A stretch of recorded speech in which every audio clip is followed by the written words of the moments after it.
No one called me a strong man anymore until I did this one simple thing.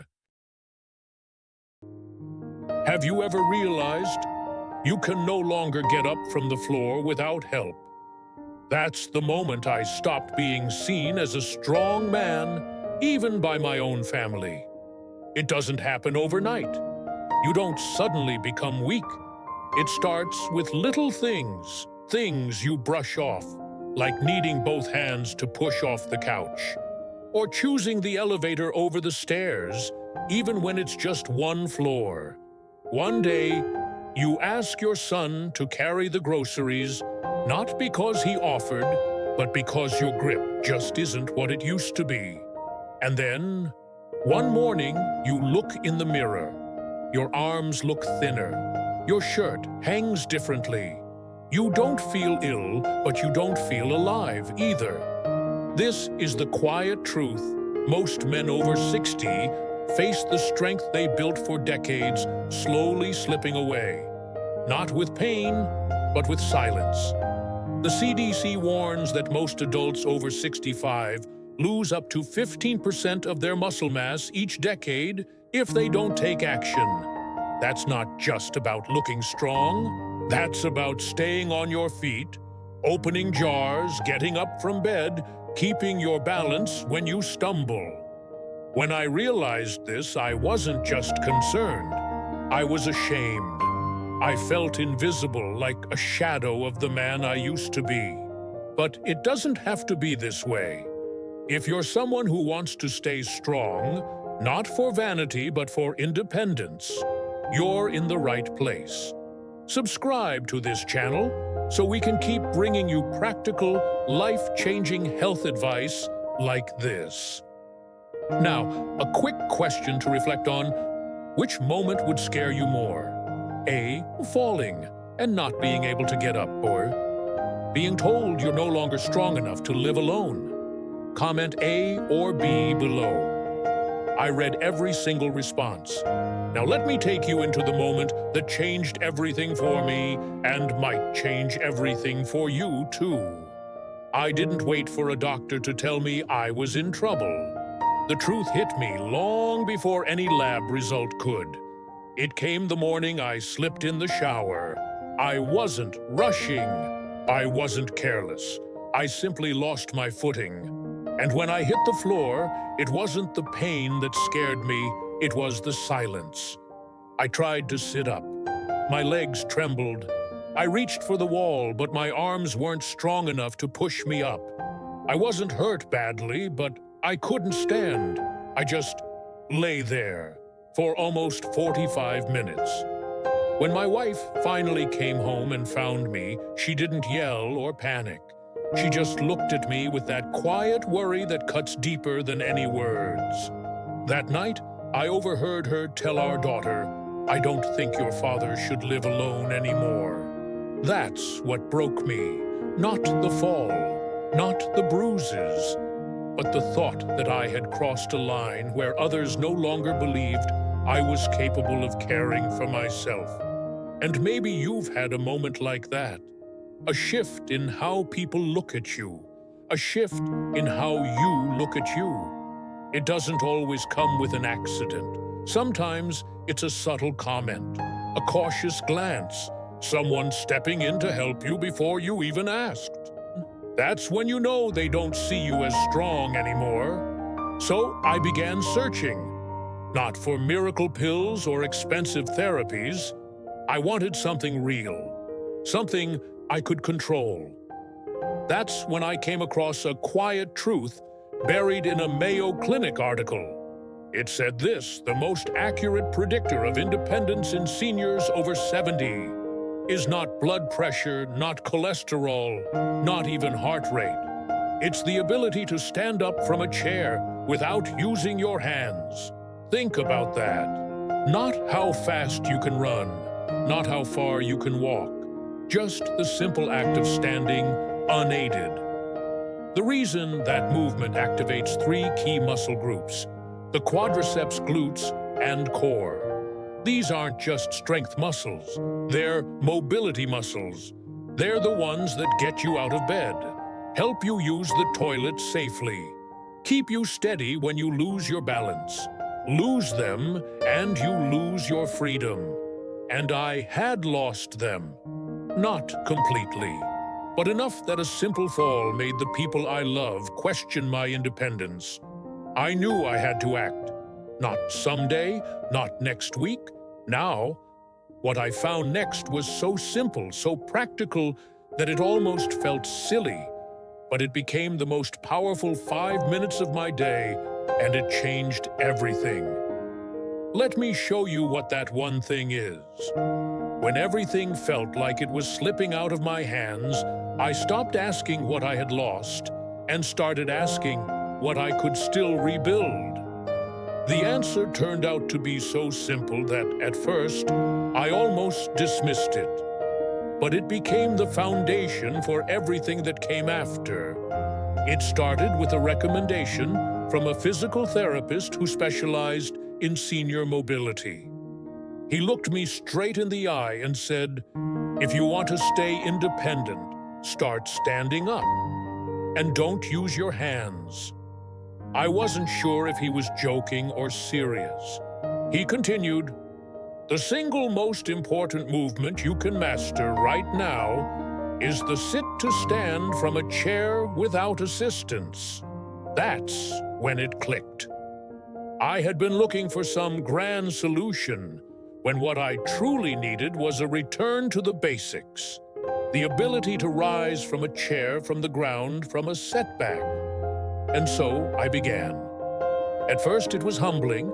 I used a sturdy kitchen chair, feet flat on the floor back, straight arms crossed. I could barely manage 4 reps. My thighs burned, my balance wobbled. But I kept going. Every morning before breakfast, I would do my chair stands. Not because it was easy, but because it was necessary. By the end of the first week, I was doing 6. After 3 weeks, I reached 10. Within a month, I could do 12 in one go without stopping. And it wasn't just numbers. My body responded. My posture improved. I felt steadier when stepping into the shower. I noticed I could carry a bag of groceries without needing to rest halfway. My confidence, once chipped away by years of decline, started returning piece by piece. I later learned that this simple motion activates nearly every muscle group we depend on daily. The glutes, quadriceps, core, and even the smaller stabilizers that help prevent falls. And according to research from Harvard and Johns Hopkins seniors who perform consistent chair stands, show dramatic improvement in balance, gait speed, and even cognitive performance. It doesn't require a gym. It doesn't take more than 5 minutes. And it gives back something most people don't realize they've lost control. For older adults, strength is not about lifting weights or building muscle for looks. It's about staying vertical, about trusting your legs when you get out of bed at night, about knowing you can stand up after tying your shoes without holding on to something. That's real power. This one movement, simple, quiet, repetitive, became my daily anchor. It gave me something to look forward to, something to build on. Over time, I began adding light stretches, short walks, better hydration, and protein-rich breakfasts. But none of that would have mattered if I hadn't started with one thing, standing up on my own every single day. The further I went with this routine, the more I realized something that no one had ever taught me, not in school, not at the doctor's office, and certainly not in all those fitness ads aimed at younger people. Strength after a certain age isn't about size, speed, or the number of reps you can push through. It's about stability control and confidence in your own body. In your 30s and 40s, strength often meant pushing harder, lifting, heavier, going faster. But after 70 real strength, becomes something much more meaningful. It's the ability to get up from the floor without fear, to step into the shower without gripping the wall, to carry your own groceries or bend down to pick something up without wondering if this time might be the time you don't get back up. That kind of strength isn't glamorous. You don't see it in magazine covers, but it's the kind that allows you to live life on your own terms. It's the kind that keeps you home instead of in assisted living. That gives you the right to say, "I've still got this." This shift in perspective changed everything for me. I stopped comparing myself to who I was at 40. I started focusing on how I wanted to feel at 80. That meant building strength not to impress, but to preserve. Not to chase youth, but to protect my independence, my dignity, and my presence in daily life. Medical studies back this up. According to the National Institute on Aging, maintaining lower body strength, especially in the hips, thighs, and core, significantly reduces fall risk, improves cognitive resilience, and even helps regulate blood sugar. Strength in this sense becomes a tool for long-term survival and peace of mind. And the truth is, it doesn't take a gym. It doesn't take expensive routines or complicated regimens. What it takes is daily intention and consistency. A willingness to listen to your body, to nurture it, and to respect what it's still capable of. There's also an emotional shift that comes with this journey. When you realize your strength doesn't have to look the way it used to, you begin to appreciate it more deeply. It's no longer about how many pounds you can lift. It's about lifting yourself emotionally, mentally, and physically when it matters most. To anyone watching who's felt their confidence slipping, who's wondered if their best years are behind them, I want to say this: your body may be older, but your strength is far from gone. It's still there, waiting to be rebuilt, not for show, but for you. There's something profoundly humbling about realizing your strength is no longer guaranteed. But there's also something deeply empowering in discovering that it's never too late to reclaim it. What I've learned through this journey isn't just about muscle or movement. It's about ownership. After 70, your body may not respond the way it once did, but that doesn't mean it's finished. What matters isn't how far you've fallen. It's whether you're willing to rise again, one step at a time. And the truth is, the smallest, most consistent actions are often the most powerful. Standing up from a chair every morning, walking a few extra steps each day, drinking that extra glass of water, choosing protein over processed sugar. These aren't grand gestures, but they are small victories, and they build momentum.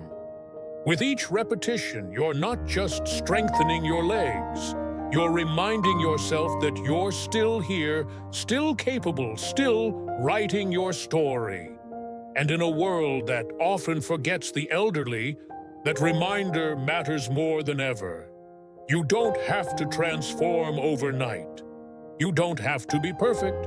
But if you can commit to showing up for yourself each day, even for 5 minutes, you're already ahead of where you were yesterday. So here's my honest advice to you. Don't let anyone, including yourself, decide that your best days are behind you. They may look different now. They may be quieter, slower, more reflective, but they can still be filled with strength, purpose, and dignity.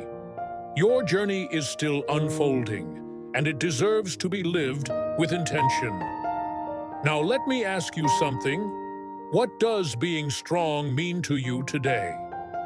Leave your answer in the comments. I'd love to hear your thoughts and your stories. And if this video gave you something to think about or something to act on, consider subscribing to the channel. It helps us keep creating more content that speaks to your life, your health, and your journey. If you feel moved to support the channel further, you're welcome to make a donation.